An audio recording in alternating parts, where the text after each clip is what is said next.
There's a strange phenomenon happening in our modern world. It's a feeling that millions of people wake up with every single morning. You have a job.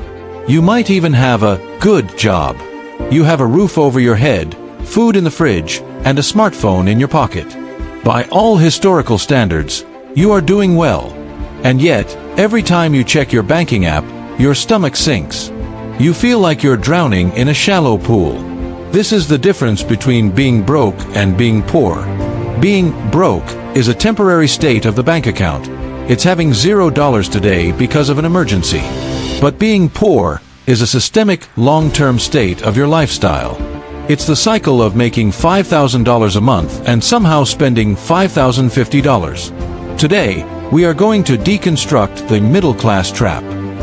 We're going to look at why you feel like you're working for everyone else, the bank, the subscription services, the landlord, except yourself.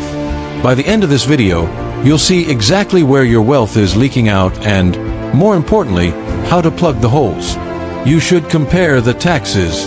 Think back to 30 years ago. If your neighbor bought a new car, you'd see it in their driveway. That was your only point of comparison. Today, your neighbors are influencers in Dubai, tech moguls in Silicon Valley, and that one person from high school who seems to be on a permanent vacation. We are paying a comparison tax. This is the money we spend, not because we need the item, but because we feel a psychological itch to keep up with a curated digital reality. Have you ever noticed that the moment you get a raise, your car suddenly starts feeling a bit old? Or your kitchen looks a bit dated? This is lifestyle inflation. When your income goes up, your expectations go up even faster. You aren't broke because you have the money to pay for these upgrades.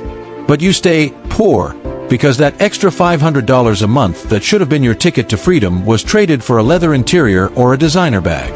You are trading your future hours for a temporary hit of dopamine. Ask yourself, are you buying things because they add value to your life, or because you're afraid of looking like you're falling behind? You are in depth by taking 1,000 subscriptions. Let's talk about micro-bleeding. In the past, if you wanted to go broke, you had to make a big, bad decision, like gambling or a failed business. Today, you can go broke $12.99 at a time. We live in a subscription economy. Companies realized that it's much harder to get you to spend $500 at once than it is to get you to spend $15 a month forever. Think about your monthly statement. You've got the streaming services, probably 3 or 4 of them.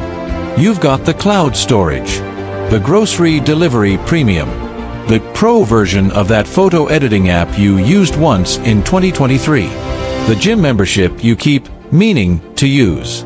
Separately, they are harmless. Together, they are a parasite. If you're spending $250 a month on automated subscriptions, you are losing $3,000 a year. If you invested that same $3,000 into a simple index fund over 20 years, it could grow into nearly $150,000. When you say, it's only $15, you aren't just losing $15. You are losing the future wealth that $15 could have built. You aren't broke, you're just leaking capital through 1,000 tiny holes. You are in the financing illusion and the payment trap. The third reason you're poor but not broke is that you've been sold the monthly payment lie. Corporations have mastered the art of hiding the true cost of things. They don't want you to look at the $1,200 price tag of a phone. They want you to look at the $50 a month. They don't want you to see the $50,000 price of a truck. They want you to see the $700 payment. Then came BNPL, buy now, pay later. We are now financing pizza. We are financing shoes. We are financing skincare routines. When you finance your life, you are literally stealing from your future self to pay for a present you can't afford. You are committing your future labor to pay for things that will be in a landfill by the time the debt is cleared. The math is simple. If you have to borrow money to buy something that doesn't make you money, you are getting poorer. Rich people use debt to buy assets. Poor people use debt to buy stuff. If you want to break the cycle, you have to stop thinking in monthly payments and start thinking in total cost. The solution: the boring path to wealth. So, how do you stop being poor but not broke? It isn't about finding a get-rich-quick scheme. It's about becoming aggressively, intentionally boring with your money. The 24-hour cooling-off period. Never buy anything over $50 without waiting a full day. The urge is usually gone by morning. Audit the parasites. Go through your bank statement today. If you haven't used a service in 30 days, cancel it.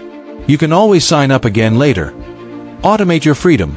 Set up a transfer to a savings or investment account the second your paycheck hits. If you wait until the end of the month to see what's left, the answer will always be zero. It's time to taking back the power. You don't need $1 million salary to stop feeling poor. You need a gap. You need space between what you make and what you spend. That gap is where your freedom lives.